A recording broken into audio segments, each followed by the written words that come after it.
নমস্কার বন্ধুরা, welcome to my channel SB explorer. তো বন্ধুরা, যে আপডেটটা তোমাদের সাথে শেয়ার করতে চলেছি তোমরা থাম্বনেলটা দেখেই বুঝতে পারছো। তো একটা বড় সুখবর দিতে চলেছি, সুখবরই বলা যায়। তো সেই কারণে অবশ্যই তোমরা একটা করে সাবস্ক্রাইব অন্তত করে দিও।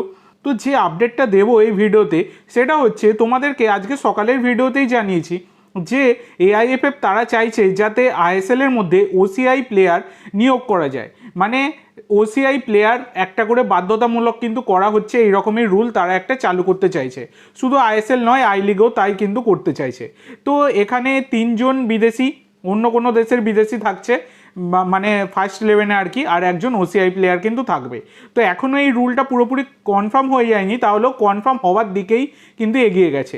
তো সেক্ষেত্রে এখন ক্লাবগুলোর কাছেও অনেক রকম প্রশ্নচিহ্ন থাকছে এই বিষয়টা নিয়ে। তবে মোহনবাগান তারা কোনো কিছুতেই দেরি করে না, সেই কারণে তারা একজন প্লেয়ারকে সিলেক্ট করে ফেললো এবং তার সাথে কথাবার্তাও শুরু করে দিল, ওসিআই প্লেয়ার আর কি। তো তাকে তোমরা সকলেই চেনো, 27 বছর বয়সী ইংল্যান্ডের অ্যাটাকিং মিডফিল্ডার ইয়ান ধান্দা। তো ইয়ান ধান্দা, যার মার্কেট ভ্যালু 3.2 কোটি টাকা, বর্তমানে তিনি স্কটল্যান্ডের একটি ফার্স্ট ডিভিশন ক্লাবে খেলছেন।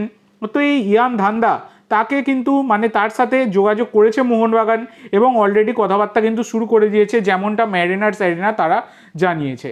তো ব্যাপারটা হচ্ছে, ইয়ান ধান্দা তিনি কিছুটা সময় নিয়েছেন এবং সমস্ত মানে আমাদের ভারতীয় ফুটবলের ক্যালেন্ডার সব কিছু কিন্তু তিনি খতিয়ে দেখবেন, তারপরে কিন্তু সিদ্ধান্ত নেবে। তো এই বিষয়টা নিয়ে মোহনবাগান অল আউট যাবে, যেমনটা ম্যারিনার্স অ্যারিনা তারা কিন্তু জানিয়েছে।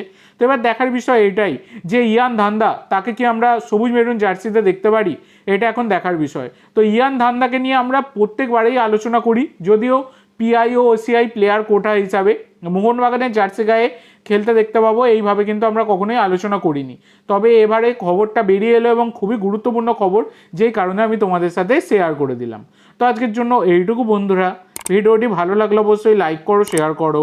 আমার চ্যানেলে প্রথমবার এসে থাকলে চ্যানেলটি সাবস্ক্রাইব করো আর কমেন্ট করে জানাও ভিডিওটি কেমন লাগলো।